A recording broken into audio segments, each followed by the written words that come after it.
So it all began with this. Now I know what you're thinking. Oh Jonas, you're just pretending you know the guitar. And you're absolutely right, I can't play for shit. Welcome to the making of Strangers Do.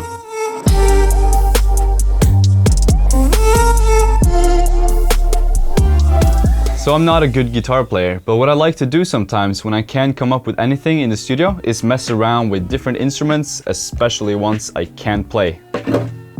Subscribe. The thing is that it can sometimes produce some really interesting results, especially with the guitar. You can come up with something that sounds pretty decent with enough time and effort.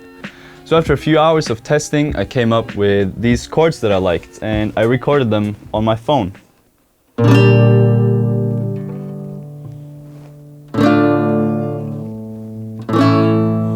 So that sounded horrible, but the good thing is that I could record it 100 times and pick out the best ones. It sounded pretty bad sound-wise as well, but once I put this guitar amp effect on it, it sounded vibey and dreamy. It sounds like this.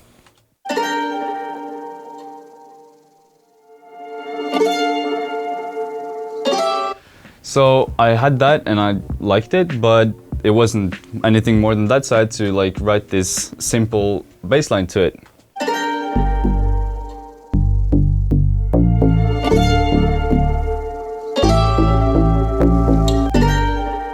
So it's very simple, but I like the rhythm and it played sort of nicely with the chords to give it more movement and life.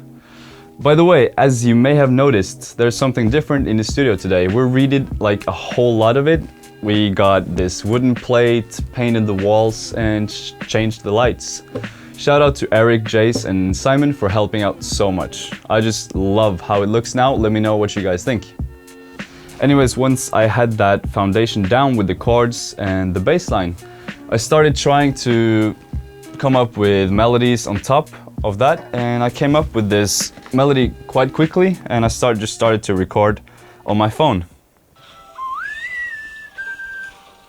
So I was just whistling around, and halfway through this take, I started doing something that I practiced doing recently, which is trying to make a lead sound with my voice, like the super high-pitched one.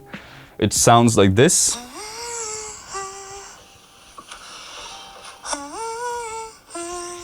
Funny thing is, I actually ended up using that recording. It was originally just to test things out on the computer, but it sounded pretty good, and since I'm very lazy, I didn't re-record it with a proper microphone. And to get the vibrato on some of the notes, I did this,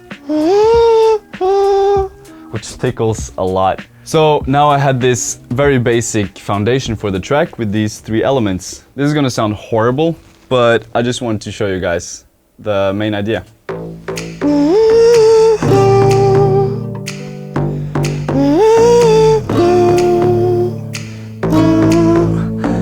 I'm sorry, but that was the starting point for the track. With some effects on the vocal and the right bass sound, with the chords really wet in the background, and the synth I added to finish off the melody, it sounded like this.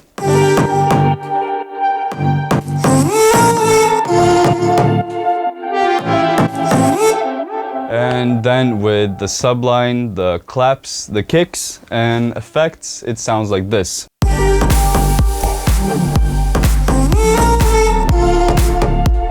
But don't worry, I'm going to go into more detail about the production next Monday or the Monday after that. All the sounds and samples from the drop can be downloaded in the description, by the way, for those of you who are interested. I'm also going to go through how the vocal came to life, the mastering of the track, plus the way it was signed to Tiësto's label. So stay tuned, click the bell button for notifications, and I'll see you guys next week. Thank you so much for watching.